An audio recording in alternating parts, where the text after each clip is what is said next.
انیس صاحب، state life insurance کی بہت ہی زبردست قسم کی policy whole life assurance policy کو مکمل طور پر بیان کرتے ہیں۔ بہت شکریہ ایاز صاحب۔ اگر بات کی جائے اصل انشورنس کی، جو حقیقی معنوں میں انشورنس کا بہترین اور زبردست تحفظ فراہم کرتی ہے، تو وہ یہی پالیسی ہے۔ اچھا، جیسا کہ نام سے ظاہر ہے، ہول لائف ایشورنس یعنی تاحیات بیمہ پالیسی۔ اب تاحیات بیمہ پالیسی میں آپ جانتے ہیں کہ ایک عمر کا جو تناسب ہے وہ عمومی طور پہ کتنی عمر تک بندہ جی لیتا ہے، لیکن اگر میکسیمم کی بات کی جائے تو 85 سال تک کی عمر تک اس پالیسی کا تحفظ برقرار رہتا ہے۔ اچھا، باقی جتنی بھی تمام پالیسیز ہیں ان کی لمٹ 75 سال کی عمر تک ہے۔ صحیح۔ یہ واحد پالیسی ہے جس کا دیر پا تحفظ آپ 85 سال کی عمر تک حاصل کر سکتے ہیں۔ اچھا، اور یہ پالیسی اسپیشلی ان افراد کے لیے ڈیزائن کی گئی ہے جو انشورنس کا دیر پا تحفظ حاصل کرنا چاہتے ہیں اور کم پریمیم کے ساتھ زیادہ منافع حاصل کرنا چاہتے ہیں۔ اچھا، اس کے تحت اگر آپ پالیسی لیتے ہیں تو آپ کو بائی ڈیفالٹ پریمیم جو ہے تمام پالیسیز سے کم دینا پڑتا ہے، ٹھیک ہے، اور اس کا بونس تمام پالیسیز کے منافع جات سے سب سے زیادہ ہے۔ صحیح۔ اور اگر ہم بات کریں اس پالیسی کی مدت میعاد کی، تو یہ 85 سال کی عمر میں پہنچنے پہ میچور ہوتی ہے، صحیح، یا پھر قبل از وقت خدا ناخواستہ انتقال کی صورت میں سم ایشورڈ اور جو اس کے بونسز ہوتے ہیں وہ ورثاء کو قابل ادا ہوتے ہیں۔ کیونکہ اس کا پریمیم دوسری تمام پالیسیز سے انتہائی کم ہوتا ہے، تو اس طرح آپ کم پریمیم ادا کر کے اپنی فیملی کے لیے بہت بڑا مالی تحفظ آسانی سے حاصل کر سکتے ہیں۔ صحیح۔ ایاز صاحب، کیونکہ یہ پالیسی طویل المیعاد ہے تو نارملی اس کی مدت سننے کے بعد لوگ گھبرا جاتے ہیں کہ 20 سال کی پالیسی لیتے وقت ہم سوچتے ہیں تو اتنی لمبی مدت کی پالیسی ہم کیوں لیں؟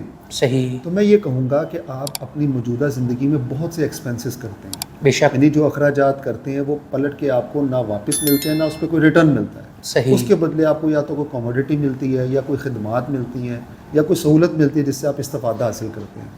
تو یہ ایک ایسی لائف کی بہترین سیکیورٹی ہے۔ اگر آپ کچھ پیسے یا کچھ ہزار روپے اس اسکیم میں لگا دیں گے تو آپ کو دیر پا تحفظ ملتا رہے گا۔ ٹھیک ہے، ایون اس میں لمیٹڈ پیمنٹ پلان بھی ہے۔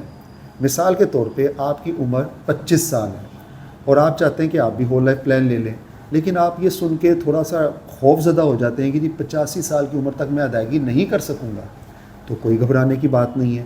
تو آپ اس میں لمیٹڈ پیمنٹ والا پلان لے سکتے ہیں، یعنی کہ 10 سالہ ادائیگی کا پلان لے لیں، یعنی کہ 25 سے 35 سال تک آپ ادائیگی کریں گے اور اس کے بعد آپ نے ادائیگی نہیں کرنی۔ اچھا، پلان آپ کا آٹومیٹیکلی چلتا رہے گا۔ اس میں جو اسٹیٹ لائف کے سب سے زیادہ بونس ریٹ ہیں وہ آپ کی پالیسی میں شامل ہوتے رہیں گے، اور day by day, year by year آپ کی پالیسی کا تحفظ جو ہے وہ بڑھتا رہے گا، یا اگر آپ میچورٹی پہ پہنچیں گے تو آپ کو خطیر رقم مل جائے گی، یا پھر قبل از وقت آپ کی فیملی کو اس کا کلیم مل جائے گا۔ میں سمجھتا ہوں کہ اس کے پریمیم کیونکہ انتہائی کم ہوتا ہے، دینے میں مذائقہ نہیں ہے۔ آپ اندازہ اس بات سے لگائیں کہ اگر 4 لوگ ایک اچھے ریسٹورنٹ میں کھانا کھائیں تو عمومی طور پہ ان کا بل جو ہے وہ 8 سے 10 ہزار روپے بن جائے گا۔ بے شک، اگر کوئی 8 سے 10 ہزار روپے بھی اسکیم میں لگاتا ہے تو اس کو اچھا خاصا جو ہے پروٹیکشن مل سکتا ہے، یعنی کم و بیش کوئی 4 سے 5 لاکھ روپے کا تحفظ بھی حاصل ہو سکتا ہے ایج کے تناسب سے اگر دیکھا جائے۔ اچھا، تو یہ اس حوالے سے بہترین پلان ہے۔ جب آپ ایکسپینس کر کے سوچتے نہیں ہیں تو اس کی ادائیگی کر کے بھی آپ نہ سوچیں، آپ کا پلان جو ہے وہ چلتا رہے گا اور برقرار رہے گا، اور لائف کے کسی بھی حصے میں جا کے آپ اس کو ان کیش بھی کروا سکتے ہیں۔ ضروری نہیں کہ آپ 85 ایئرس کی ایج تک چلائیں، اس سے پہلے بھی آپ اسے کیش کروا سکتے ہیں۔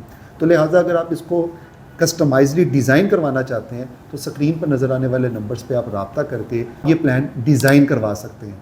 آپ کو اندازہ ہو سکے گا کہ اس کے کیا فیچرز ہیں اور اس کے تحت آپ کیا بینیفٹس حاصل کر سکتے ہیں۔ انیس صاحب، آپ کا بے حد شکریہ۔ آپ کے مستقبل کی محافظ، state life insurance corporation of Pakistan.